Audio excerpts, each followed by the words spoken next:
Hello, everybody. It's Cindy Ingram, and welcome to day 2 of Art Around the World in 30 Days. So as a reminder, every weekday in July, I'm sharing a new work of art from around the world, and I am focusing on contemporary art, and I am focusing on art that I have never shared before.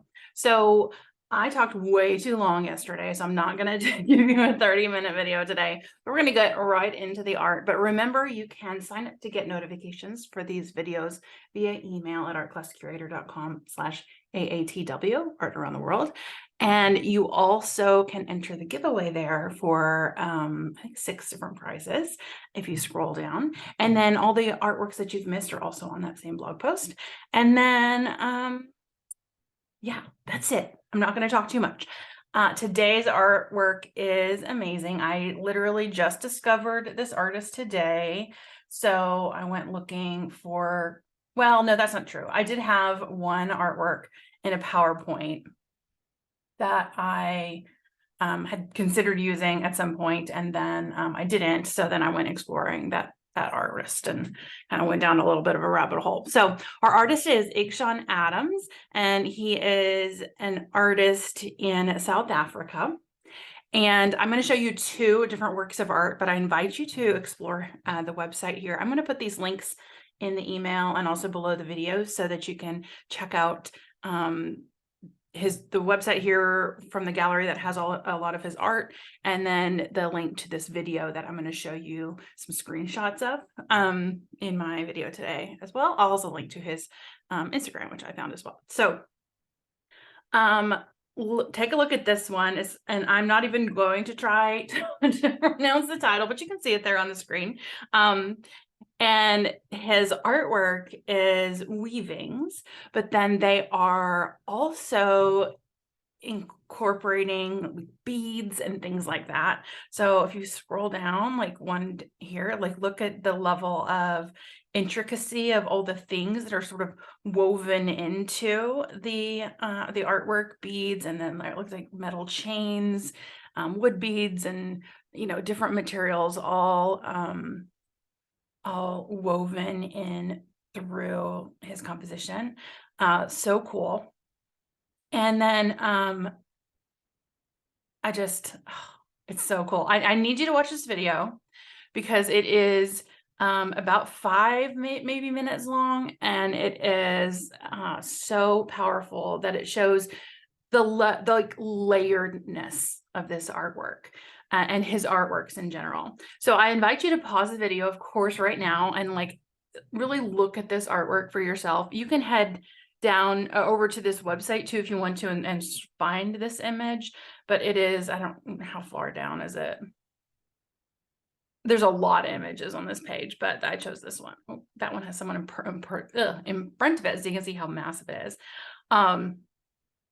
So anyway, one thing I noticed in a lot of his artwork that they had these sort of strips through or like paths through, and that made me kind of curious of wondering what was going on. It looks sort of worn, and like someone had, like he had this tapestry and it was a rug on the ground and someone walked on it and just people repeatedly walked on it.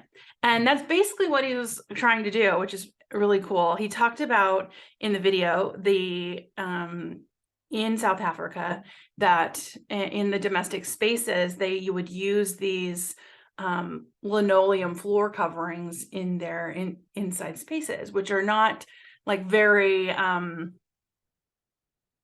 what's the word, like long lasting. So they would slowly get worn down in all the like high traffic areas. And so he was thinking about tracking people's movement through a space. And then he also talked about how that's where I'm going to show you this clip of the video. Like this is a part of South Africa where one side is a neighborhood with one type of people, and he grew up during the apartheid in South Africa, which was a very divided place. And he is half Black and half I think he's half Black, half white, but it is like one part of his family is Christian, the other part of his family is Islam. And so there's a lot of, and then he said he was considered like a second-class citizen. And these are two divided cultures, but there are these paths, these sort of well-worn paths between the two neighborhoods. And so this is like a Google Earth view of those paths. And so you can kind of think about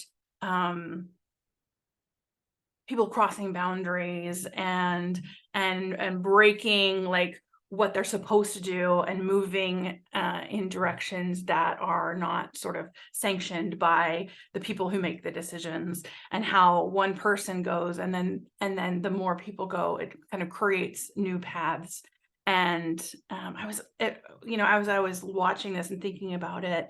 I like to think about like, where do I see this in my own life? But I think about it too in like the internet right now, and how when I was young, there was we didn't have people to talk to about neurodivergence and about LGBTQIA plus things. Like we didn't have, like, every gay person that I now know is gay from my childhood never came out until after, long after, not during high school. But now, like, these sort of paths have been worn, and these people, and more people are speaking up about their truths and coming out as their authentic individual selves. And like these it's becoming easier and easier. The paths are becoming clearer and clearer for all the people now who are finding themselves and being able to go outside of what they're like, socially conditioned to be. And so that really got me thinking about that, which I think was really interesting. And here I go. I was going to try to make a shorter video, and I'm going to ramble on. Okay. So that was one thing that I was enjoying talking about. In the video, he also talks about how the process of weaving is very healing to him, because it's sort of meditative, and it's like you get into this sort of trance state where you just kind of constantly doing this thing over. It's like a kind of repetitive motion, and then you get into this sort of flow state, and you kind of lose yourself in it. And he talked about how healing that was. So that's another avenue of layered meaning within this work. He talked about, using materials that are common in his culture. There is a strong weaving tradition in South Africa, and he's using sort of the materials that they had access to. And then the other artwork I want to show you, so cool, is take a look at this. He makes this rug, but instead of like weaving in the paths, he has them completely gone. And then they're sort of like kicked up in the air. And so that makes me think, instead of just walking through, it's more of like a destructive act. It's like kicking it up. And you can see the title of this installation is called Kicking Dust. And it just is flying up in the air. And so like these two artworks would be kind of interesting to put side by side in, one of this sort of slow process of wearing down this path versus one where you come in and you kick it up and you sort of more deliberately do that. And it's more disruptive. So, you can kind of make comparisons to your own life. You can make comparisons to society and culture through that as well. And then one thing that he was referencing in this this particular artwork was Sufi dancing, which is an Islamic tradition. And you can see in the this is just a quick still of the video.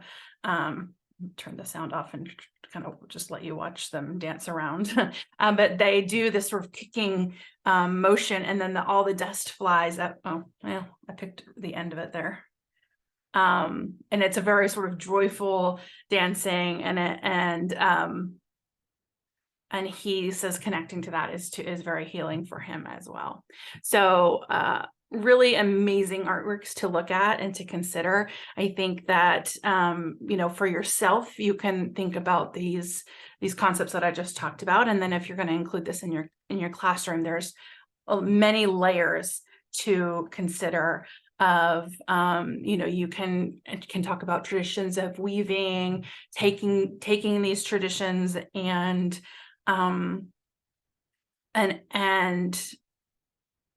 using them to create a more sort of conceptual art, moving it beyond to just it being a functional objects and into a work of art that has a meaning and a message. You can talk about like layers of cultural healing, personal healing, and all of that in there as well.